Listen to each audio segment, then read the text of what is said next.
बाबा, आपने वहाँ बड़ौदा में एक बार बोला था कि गुरु गुरु की जो आशीर्वाद होता है वो सिर्फ आपको साधना तक लेके आती है।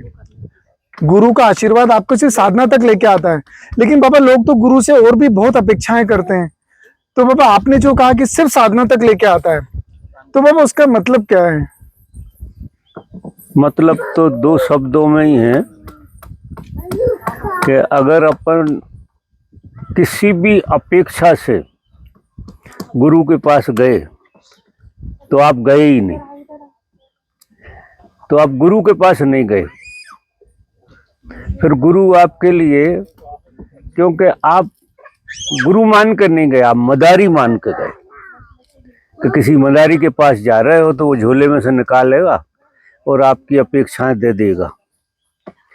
तो गुरु अपनी जगह है, तुम अपनी जगह हो। अगर कोई भी व्यक्ति ऐसा मान के चले कि मेरी किसी भी तरह की अपेक्षा गुरु के यहाँ जाके हो जाएगी, तो ये मानो वो गुरु समझ कर नहीं गया है, वो उसे मदारी समझ कर गया है।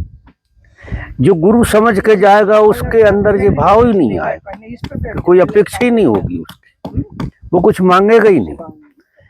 क्योंकि गुरु है मृत्यु, गुरु मिटाता है, वो शून्य में ले जाता है आपको।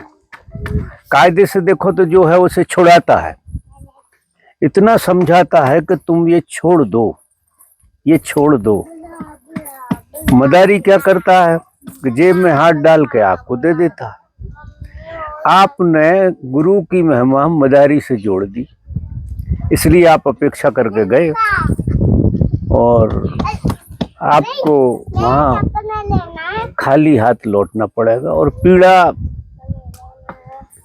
से भर के लौटना पड़ेगा। तो वह लोग तो आते हैं कि उनकी शारीरिक प्रॉब्लम ठीक हो जाएगी या संसार की कोई चीजें ठीक हो जाएगी, वो मदारी मान के जाते या बाबा वो सोचते हैं कि बाबा की सेवा करके मोक्ष मिल जाएगा। मान के अब हजारों लोग मिलते हैं, उनमें एक आदमी आता है जो गुरु मान के आता है, 99 आदमी मदारी मान के आते हैं, गुरु मान के नहीं आता। गुरु मान के आता उसका काम ही हो जाता, जो सच में गुरु मान के आता उसका तो काम ही हो जाता। और जो मदारी मान के आते हैं उनका तो भगवान भला करे।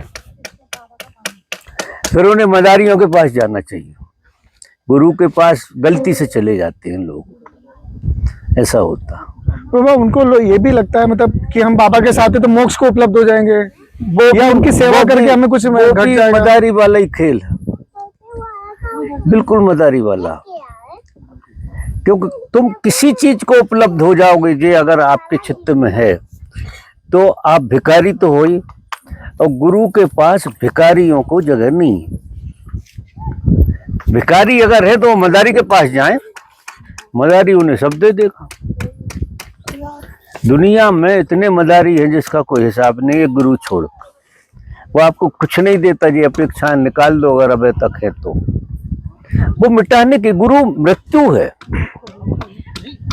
गुरु जो है ना मृत्यु है, और वो आपको मिटाता है, वो आपको बनाता नहीं है। वो आपका कुछ बनता होगा अपने कर्म से, लेकिन वो बनाने में उसका जरा भी रस नहीं है कि तुम्हारा कुछ बने। उसका तो तुम जैसे हो तुम मिट जाओ, तो मिटोगे तो मोक्ष को उपलब्ध हो जाओगे।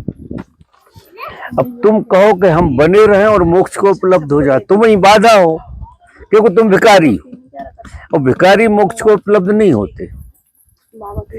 जो मृत्यु को मांगते हैं, कबीर भी इतनी अच्छी अवस्था में होने के बाद कहता है, कब मर हूं कब जान हूं पूर्ण परमानंद, कि ये शरीर मुझे इतनी बाधा दे रहा है कि मुझे अच्छी तरह परमानंद का पता है, फिर भी मैं उसमें लय नहीं हो पा रहा। तो कब मिट हूं कब जान हूं, मैं मिट जाऊं तो ही वो बात बनेगी। तो बात गुरु से करे तो मिटने की करे, होने की नहीं। वो प्रार्थना करे परमात्मा से कि तो मिटा दे। और मिटने का जो मजा है ना, वो कुछ पाने का नहीं। इस जीवन में सच्चा आनंद मिटने का है। तुम देखो रात में भी मिट जाते हो जब गहरी नींद में सोते हो। और सबसे ज्यादा मजा अगर तुम्हें आता है जिंदगी में, तो बहुत गहरी नींद अगर आ गई हो बिना सपने के, तो तुम्हें बहुत आनंद आता, क्योंकि तुम मिट जाते हो, तुम्हारा अस्तित्व मिट जाता। तुम नहीं होते हो तब तो नींद होती, और तुम चाहते हो कि मैं बना रहूं तो तुम सो जाओगे। तुम्हारा कोई भी अंश बना रहा है तो तुम सो सकते हो क्या, और वो आनंद ले सकते हो जो नींद में होता है। तो मिटने का आनंद नींद से समझो, कि जब तुम्हारा अस्तित्व मिट जाता है, व्यक्ति जैसी कोई चीज होती नहीं है वहां, और कितना आनंद है। अब तुम जागे हुए मिटोगे तो क्या बात है। तो शिष्य का काम है मिटने की कला सीखना, और गुरु का काम है मिटने की कला सिखाना। इसके अलावा तुम जो करते हो वो जोकरपन है। बाबा आप जो बोलते हैं कि गुरु से प्रेम बस वो आपको साधना तक लेके आता है शिष्य को, उसका बस मतलब साधना तक लाता है, इससे ज्यादा नहीं। इससे ज्यादा तो मिटने का काम है, वो तुम्हें ही मिटना है। वो गला थोड़ी काट देगा तुम्हारा, लेकिन तुम्हें वो बातें कर करके राजी जरूर करता है, और तुम जो हो उसकी वो बातें सुनते ही नहीं हो जो वो मिटाने वाली कहता है। तुम तो ढूंढते हो कि कोई मदारीगिरी हो जाए, कोई चमत्कार हो जाए, और हम कल कुछ के कुछ हो जाए। ये सारी बातें हटा दो चित्त में से। पर बाबा कुछ लोग फोन पे भी कॉल करते हैं कि हम बाबा से बहुत प्रेम करते हैं, लेकिन हमारी चीजें जब ठीक हो जाएगी तब हम साधना में आ पाएंगे, तो वो इंतजार कर रहे हैं कि आपसे प्रेम। मदारी समझ के नहीं बाबा, वो आपसे गुरु समझ के नहीं, हाँ। वो मदारी समझ के बात। पर बाबा वो जो इंतजार कर रहे हैं कि चीजें ठीक हो जाएगी आपके स्पेस में रहने से, मदारी ही समझ के कर रहे हैं, वो गुरु समझ के नहीं कर रहे। हाँ। क्योंकि वो तो उनकी इच्छा है, गुरु को मदारी मान लें। वो मदारी मान के आते हैं कि उसकी पोटली में सब कुछ होता है, वो मिल जाएगा। उसकी पोटली खाली होती है, उसके पास कुछ नहीं होता, वो एम्प्टी होता।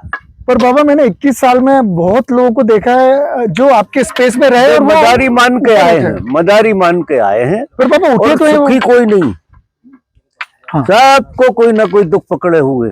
हाँ हाँ। क्योंकि सुख जितना दुख देता है जितना दुख नहीं देता, आदमी को जो पता नहीं है। सुख जो है कहीं से भी मिलता है तो वो भी पाप के कारण मिल जाता है, हाँ। और वो दुख देता है। तो एक आध आदमी बता दो तुम जो सुखी हो, हाँ। सब रो रहे हैं। लेकिन बाबा आपके स्पेस में रहने से मैंने बहुत परिवार देखे जो ऊपर उठे हैं बाबा, ये मान सकता नहीं हूं कि उठे, खड्डे में गए हैं यार। हाँ, हाँ। मदारी मान के आए, अच्छा तो खड्डे में गए हैं वो। ऊपर ऊपर तुम किससे समझ, तुमने एक पत्थर बांध लिया छाती से, तुम ऊपर उठ गए। हाँ हाँ। 10 करोड़ का पत्थर बांधे हो तुम, तो जमीन में नहीं घुस गए तुम। तो तुम समझ रहे हो ऊपर उठ गए, ऊपर नहीं उठ गए, जमीन में घुस गए, सब खड्डे में चले गए। क्योंकि मदारी माना था, वो मदारी में से जो निकला मर गए वो। बंद कर दो।